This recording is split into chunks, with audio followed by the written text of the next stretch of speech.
Hey friends, Mark Holmes here, and as always, thank you guys for watching, commenting, subscribing, and being part of the Joe B Sports Report. Without you guys, this literally does not work, man. You can feel fall in the air right now, it's getting that crispness out there. I remember getting the clock. It was 226 days until the NFL season when I put it up there. People said, don't put that up, man. I don't want to see how far it is. And it seemed like it was so far away.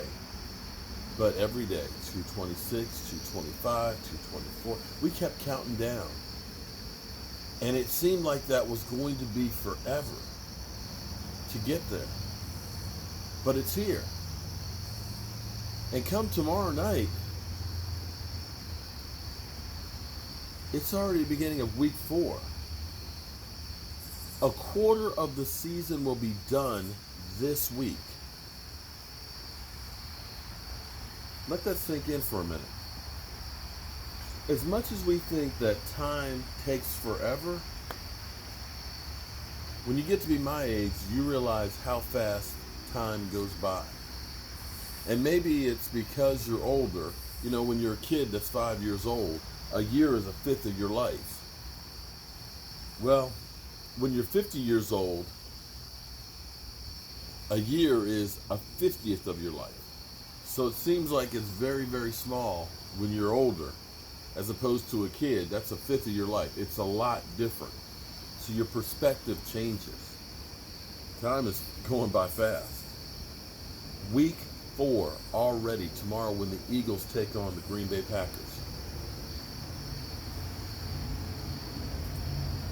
It's funny because Zeke Elliott was asked if he was surprised by what Dak Prescott is doing.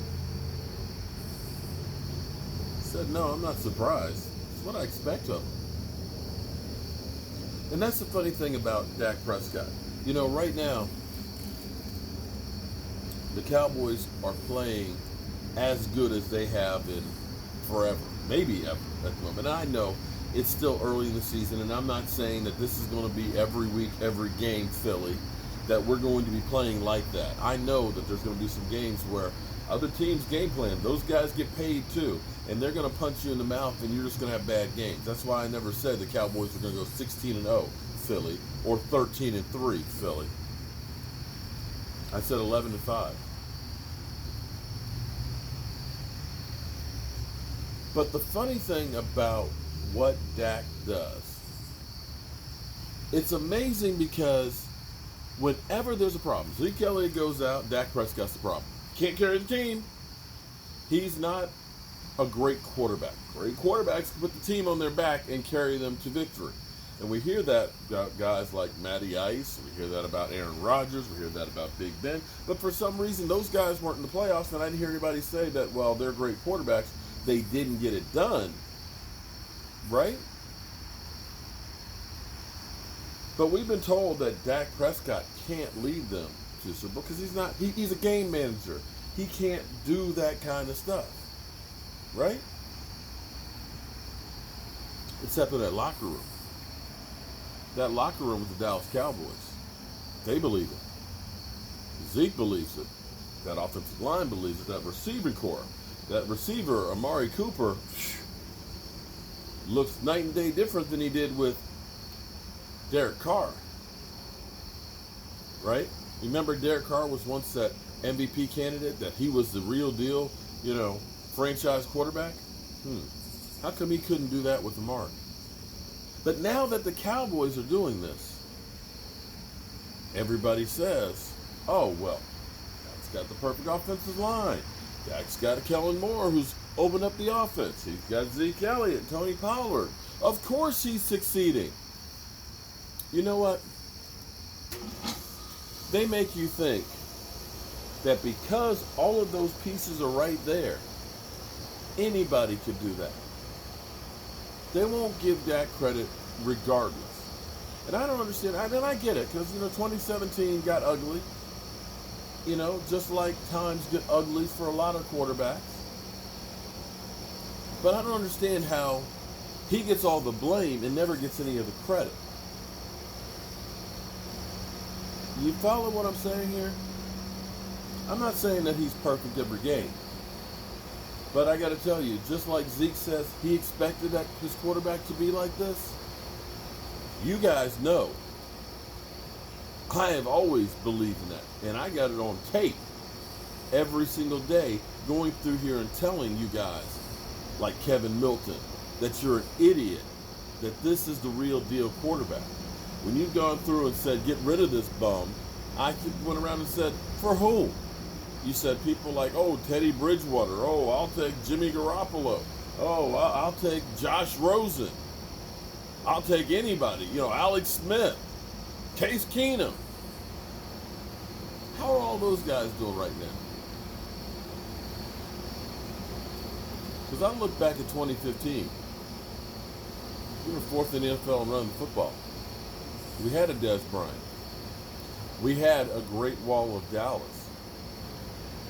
But those guys, like you guys say, anybody could be doing what Daks doing. Those guys could only win one game.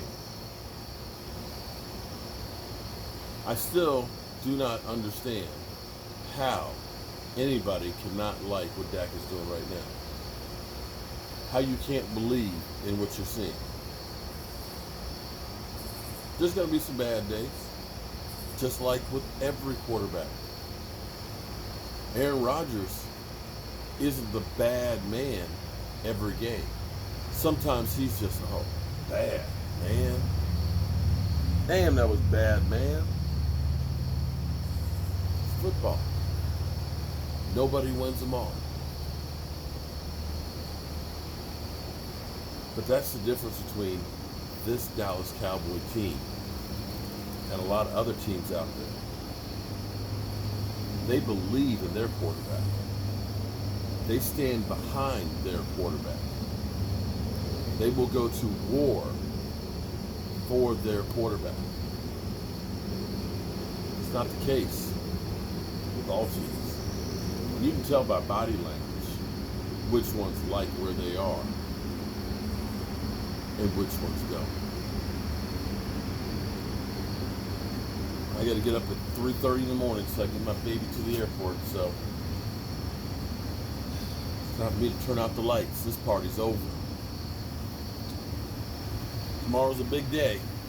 It's going to be a sad day for me because the time with my kids is always too short. Do me a favor, y'all. If you're a parent that's got kids, or if you're a kid that still has your parents to be lucky enough to do that, make sure you go through every day and tell them how you feel about them. Because time flies by, and you may not have the time later to say it.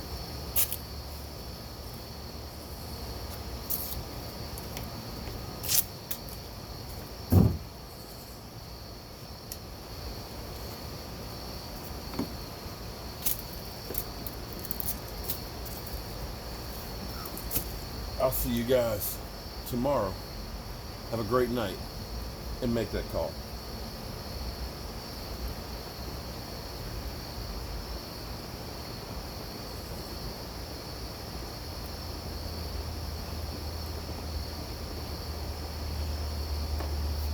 Reach out and touch someone.